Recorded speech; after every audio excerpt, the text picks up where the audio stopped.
S'il vous plaît.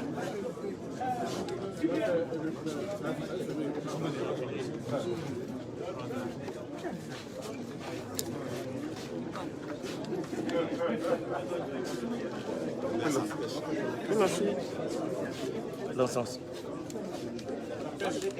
La pêche là. La pêche, pêche. Baissez la pêche, s'il vous plaît.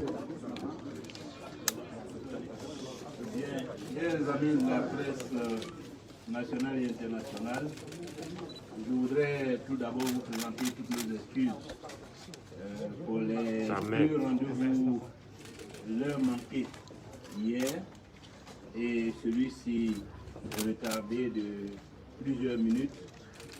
Mais je suppose que vous comprenez que la situation politique nationale est délicate.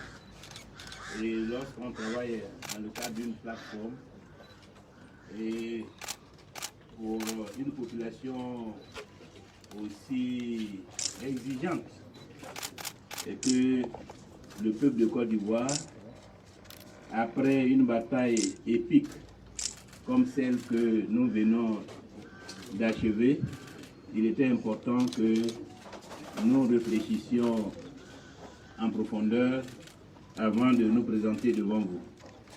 Ceci dit, je vais vous donner lecture de la déclaration des partis et groupements politiques de l'opposition relative au scrutin présidentiel du 31 octobre 2020.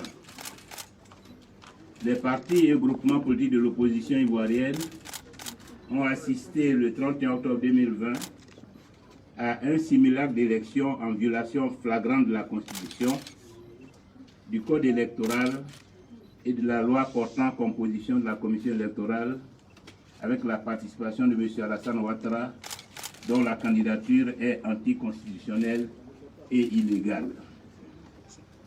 Cette élection a été organisée par la commission électorale indépendante actuelle, organe jugé non équilibré par la Cour africaine des droits de l'homme et des peuples.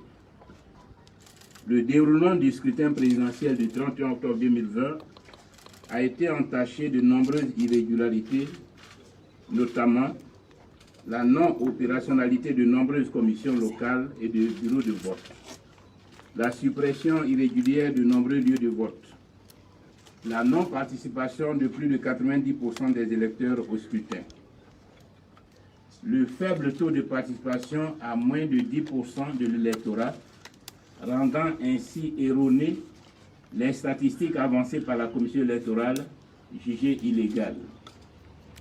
Les morts d'hommes, au moins une trentaine de personnes, soit au total près de 110 morts depuis l'annonce de la candidature anticonstitutionnelle et illégale du président sortant Alassane Ouattara. Au regard de tout ce qui précède, les partis et groupements politiques de l'opposition 1. Félicite les Ivoiriens et les Ivoiriennes, particulièrement les militants de l'opposition, pour avoir respecté le mot d'ordre des désobéissances civiles. 2. S'incline devant la mémoire de tous les morts. 3. Présente leurs condoléances aux familles éplorées. 4. Exprime leur compassion aux blessés et leur solidarité à tous les détenus. 5.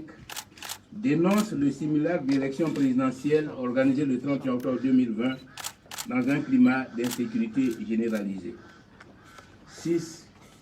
Condamne toutes les destructions de biens, les tueries et blessures perpétrées par les miliciens du RHDP unifié sur les manifestants aux mains nues. 7. Dénonce également toutes les actions extrajudiciaires caractérisées par les enlèvements des militants et personnalités politiques de l'opposition. 8. Ne reconnaissent pas l'élection présidentielle du 31 octobre 2020. 9. Constate la fin du mandat du président Alassane Ouattara depuis le 31 octobre 2020 et invite la communauté internationale à en prendre acte. En conséquence, les partis et groupements politiques de l'opposition appellent à l'ouverture d'une transition civile afin de créer les conditions d'une élection présidentielle juste, transparente et inclusive. Les partis et groupements politiques de l'opposition appelle dès cet instant à la mobilisation générale. Les Ivoiriens et les Ivoiriennes, et particulièrement toutes les forces vives de la nation, les démocrates épris de justice et de paix, pour faire barrage à la dictature et à la fermeture du président sortant Alassane Ouattara. Fait à Abidjan le 1er novembre 2020, les partis et groupements politiques de l'opposition. Je vous remercie. Non, c'est pas prévu. Ce n'est pas prévu. Encore une fois, infiniment merci.